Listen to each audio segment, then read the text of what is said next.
সকলকে জানাই শারদীয়ার দ্বিতীয় শুভেচ্ছা। আমার লেখা কবিতা পাকদণ্ডী পথের বিকেলে। পাহাড়ি পাকদণ্ডী পথটা নেমে এসেছে নিঃশব্দের কোলাহলের সাথে। পাহাড়ের ঠান্ডা হাওয়ার সুরতালের মেলবন্ধনে, রডোডেনড্রন লাল ফুলের গোছার গোপন ঘ্রাণে, চড়াই উতরাই পথের আঁকাবাঁকা নিরুদ্দেশের পথ ধরে সে আসবেই যে হারিয়ে গেছিল কোনো ফেরা না ফেরার নিরুদ্দেশে। নিঃশব্দের কিছু শব্দ হয় যা শোনা যায় না, বোঝা যায়, অনুভব করা যায়।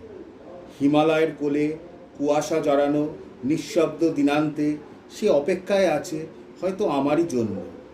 যে নেই তবু প্রতিক্ষণে তার অনুভূতি আমার গন্তব্যের দিশা, তার না থাকা আমার আরও বেশি করে তাকে পাওয়া। আর পাহাড়ি পাকদণ্ডী পথে এই বিকেলে হাঁটতে হাঁটতে আমি একা না, আমরা দুজন বারে বারে তাকে ফিরে পাওয়া। নমস্কার।